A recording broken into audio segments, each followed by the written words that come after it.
Good morning, everybody. Welcome back to Academic Market Insights. Thank you so much for joining us for another Floor Tales. This time we've got somebody new, and I want to say who it is or anything yet because that's Dr. Rowe's job. But again, welcome, and we're so excited that you're here, All right. So Dr. Rowe. it's my pleasure. I've actually, for full disclosure, I've overlapped with Kevin at the Options Institute at Cboe. So we're a couple of the alums, and it's a pretty unique group. We all kind of keep in touch with each other. And it's best group of people I've ever worked with. But Kevin, like the people that we have on this podcast, he does have some floor experience before he transferred off the floor.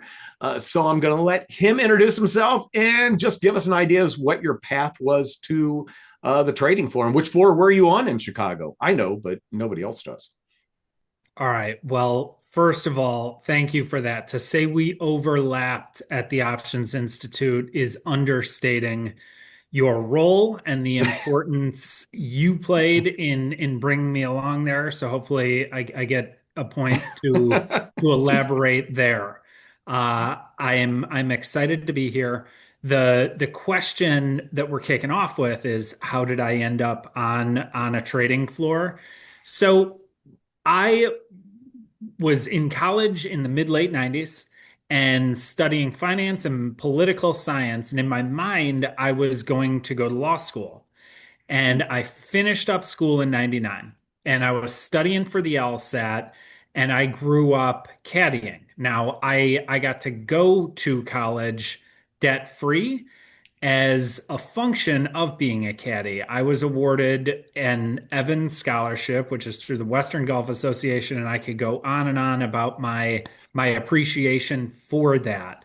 But it turns out to be integral into how I ended up in this business. So I grew up caddying outside of Chicago, and the club that I worked at was home to a lot of successful people. And by and large, many of them in conversations, you're on a golf course for 4 or 5 hours. What type of work you in? Many of them were in some ways affiliated with the Board of Trade, the Merc, the Options Exchange. So that piques my interest as someone looking at professions. And then when I graduated, I remained in contact with this man, Lee Tenzer. He was a big supporter of the Evans Scholar Foundation, and he happened to be the guy that started one of the biggest market making operations in the country at the time. So Lee Tenzer started Letco, Lee E. Tenzer Co., and that company grew. He offered me an opportunity to come down and interview to be a clerk. Now, this is something that I used to say in Options Institute presentations. My belief is that you are a clerk no matter what path you take in life. You get an opportunity to work with people, to ask questions, to make mistakes, and get exposed to some area, whether that's medicine, finance, or construction, right? My dad did construction, and you don't just get to walk onto a construction site and start throwing up foundations, or buildings would be falling down. We are all clerks, and making the most of that opportunity, I think, is critically important.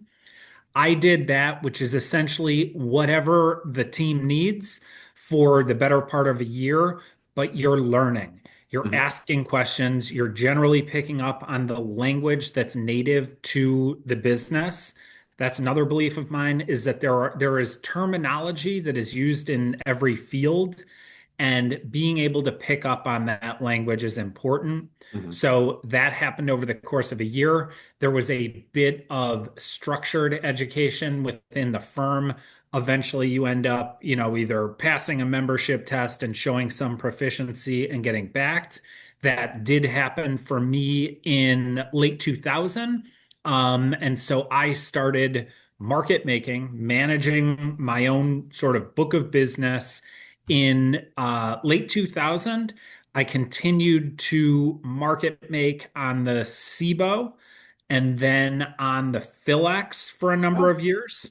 I came back from the Philex and did it again on the Cboe. And then in what year was it? 2007 or 8, I moved into commodity products. They got very, very hot. And so I got some exposure to the more futures focused side of the business. In 2015, later on, I would make it a habit to write a little bit Hmm. about what I was seeing in markets and where I believed there was opportunity. And that has been helpful to me. I had no idea how that would play out when I was younger, but something I wrote was observed by an HR person at Cboe Hmm. who brought me in for an opportunity to work in the Options Institute. That's how I got to know Dr. Rhodes before he was a full PhD and someone who was totally instrumental in helping me understand how to convey the language of derivatives to a broader audience. Well, I appreciate that. I actually remember when I came in to tell you I was leaving. You were like Me a too. deer in the headlights. And I said, man, this is your opportunity. You're Yeah, it. you You know, did. I was like, this is your chance. Don't, you were like, uh-oh. And I was like, and I didn't go anywhere. I mean, as far as, if you had a question, I'm still, well, I consult with you now, but back then, You I mean, you played a role I in can, my move from one exchange to another. You well, are that's right. absolutely right Mhm. that you came in, and that is the way you frame it. And when you Mhm. say the group that we worked with there was unique and arguably the best, I Oh couldn't yeah. agree more. Oh yeah. I Yep, it's mean, amazing what impact colleagues can have on your life. You have mhm. no idea in the moment, and then you look back a decade later, and it's like, man, absent those people, who knows where I'd be? Mhm. So there. So I have a small question. Sure. This is for our number one fan. What is the difference between being a clerk and a runner? Because we've done Yeah, you hear those terms thrown around. Yeah, right that's a good question.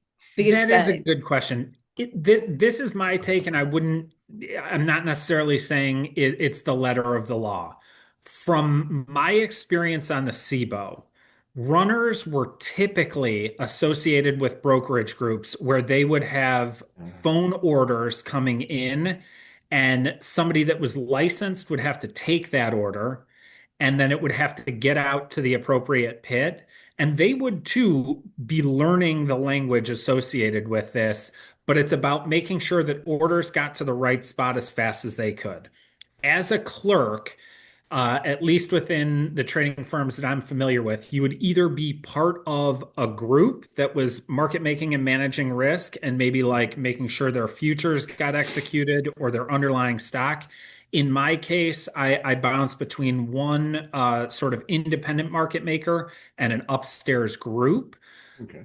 I think ultimately it's just your way in the door, and that's just a name, and it becomes what you Hmm. make of it, and like what sort of pod you're affiliated with at the beginning.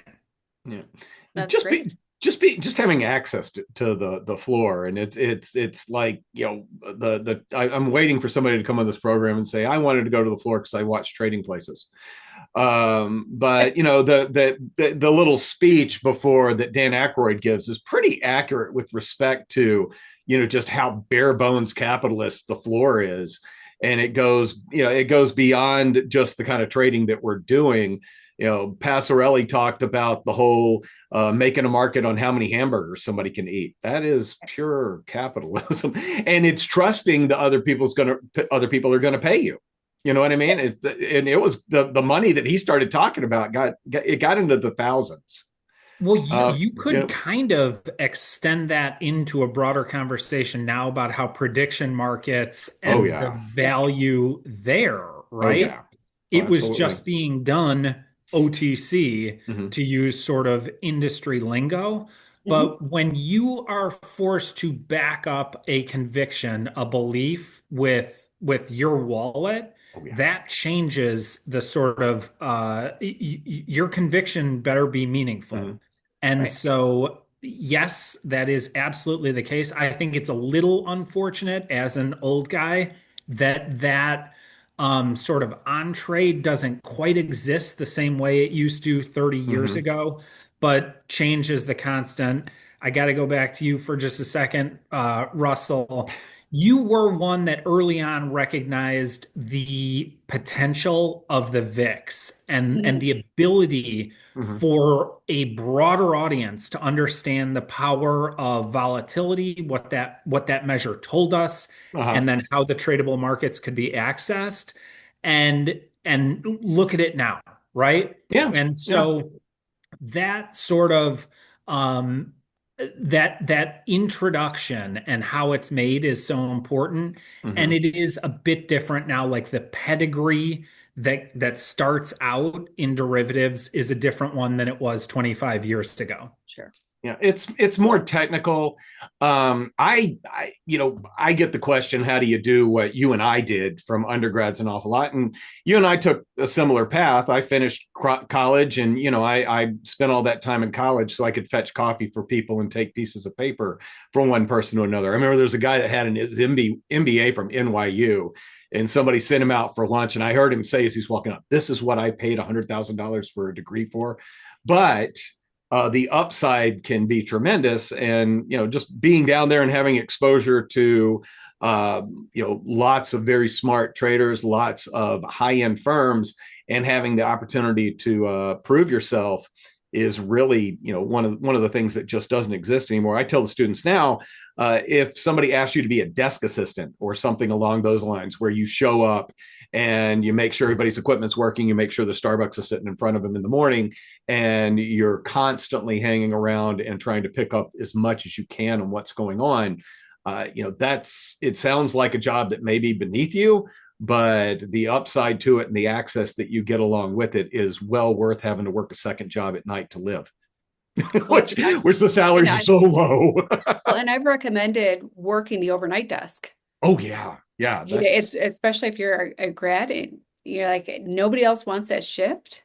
yeah. You can participate. You'll be given a lot more because it's the overnight shift, but it's a unique opportunity. So Absolutely. our number one fan really does love the volatility. Um, Huge fan of the volatility. What types of volatility crises or events did you live through on the floor? And what was it like being on the floor when all of it was happening? So given that I started in the business, I saw the very tail end of what's now like the net or the dot com, Hmm. Hmm. the tail end of the boom, and then the bust. And I would say that to this day informs kind of the way that I look at markets, in the sense that I am sort of always concerned about downside. I saw how many people had issues when the markets reverse course. Now, Hmm. that was a different bear market than anything we've seen since. It went on for 2.5 years, Yeah. and there were significant rallies during it, but really it was kind of relentless 2.5 year bear market that included things like accounting scandals. It was messy. In the middle of that was 9/11, and I have watched Oh some shows that you've had with other people that were around at that point in time, and really there is kind of no way to explain what that was like. I was 24 or something, and that is just an event and a time frame that I will never forget. We had the Letco firm that I worked for had a big presence on the Amex, and so it was something that made an indelible impression. Now, further on, obviously the financial crisis in 2008 was when I moved from equities to commodities, which interestingly got like quite hot. Like energy prices kind of continued to move higher. And after 2008, you saw a run up in a lot of commodities because the China and the sort of emerging market, the BRICS markets were hot. So I didn't have maybe the same sort of acute volatility exposure on the equity side during 2008. And then more recently, you think about things like COVID, yeah. which was the sharpest over the course of a month. The S&P 500 dropped like 21%, and the Nasdaq 100 was down 19%, even in 2022, right? Like, if you are fortunate enough to be in and around markets for long enough, understanding that that is invariably going to happen is really important. And then having a knowledge about derivatives that allow you to either potentially capitalize on that or to protect some pool of capital in that environment is really empowering. Oh, that's great. Yeah. All right, we're going to take a left. And Let's go. you got to be prepared for this. I know you're prepared for this one. You got to tell us a funny story from the floor. Hmm. Oh Something man. that's unique to it. And Passarelli did the burger. How much how Oh many yeah. burgers How can a many? clerk eat in an hour, and everybody had a market on it, etc. Right. And they But you had can't. to have seen some silliness. I did, of course. I Yeah. saw stuff like that. How much can you eat without throwing up, etc. Grown men fighting, which would be Oh let's go yeah. out by the horse. Anybody that's been affiliated with the Cboe knows where the horse is and what that means. I'm gonna take a little bit different angle, especially considering the point in the year. So it's mid-February right now, Oh, and in a month, it's gonna be March Madness. oh And yeah. Yeah, yeah, yeah. that was something I had never seen before. So, kind of in parallel with the education that would go on after markets closed, there would be guys making markets on the college teams and Hmm. trading futures between one another. Going back to your point about trusting that someone can make you whole and Yeah. understanding sort of market structure and how it operates, to this day, every year when the brackets come out, I think would I trade the 1 and 4 seeds for the 2 and 3 based on future That's values great. That's every fantastic. No, year.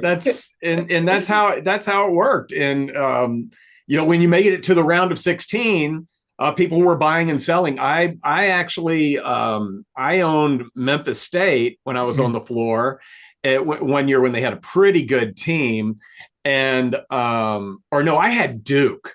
And somebody else, who ended up winning it, and somebody else had Memphis State in the Sweet 16, and I traded with them to get my school, but I had paid like only $10 or $15 for my school, and they gave me my school and $25 for Duke. I like Yours. Oh yeah. You see what I'm saying? Yeah, I'm Yeah, all yeah. about asset swaps with a credit. Sure. That's just the way I am. Amen. I'm a So fan of ratio spreads for a small credit, but now we're yeah, getting a little bit in the weeds. But the point there was markets markets really are efficient, and I'm yeah. not, and they're so information rich, and it can be applied so broadly. And so, for as much as people like talking about some of the insanity that can happen when there is a huge number of 20 and 30 something, typically males, and Mm-hmm. plenty of that does happen, there is also a lot of opportunity to learn and see how information can be conveyed so many different ways. And it sticks with me as somebody approaching 50. So that Mm-hmm. says something. Cool. So our final little question is always, how did the floor shape what you did beyond the floor? And I'm sure it shaped exactly what you're doing with Nasdaq now. And you didn't even really mention what you're doing now, but uh, Kevin basically is in charge of option education at Nasdaq now. And I do a little bit of looking at Nasdaq options and writing stuff up for them every once in a while. But so that's where he's at. But how did the floor kind of shape that? I, I think it would be hard for me to overstate how important it is, Yeah. right? Like sometimes you get the question, would you change? And my answer is invariably no. Um, and that is not to say that I haven't made plenty of mistakes. I have. But the exposure that I've gotten, like thinking through the alternative of being a lawyer now or something like that, it just seems Oh my totally gosh. foreign, right? Yes. So how did it shape me in so many ways that like it's kind of impossible to synthesize. But ultimately, it's sort of about the people and really kind of understanding yourself. That first point that you kind of made about your word is your bond, and it sounds maybe like a little mafioso or something, but No. there aren't too many industries where, like, if you don't stand up to your trade or something very, very quickly, you're not going to be able to keep Yeah. yourself in business there. Mhm. And you learn that so quickly. And that Yeah. is a skill that is readily transferable in everyday life. And so I would say there are almost no ways that it didn't shape the person that I am now. That comes down to the people, the role that I am in now, in no small part because of that guy in the Kelly Red. And so I just couldn't overstate how important it was. Well, Well, fantastic. Go ahead. Kevin, I said, Kevin, we really appreciated you being on this edition of Floor Tales, and we were just so delighted to hear your stories, and we just thank you for sharing. And if you've also hung out with us and you like this video, please hit like. And if you haven't already, hit subscribe. Thank you so much for joining us at Academic Market Insights.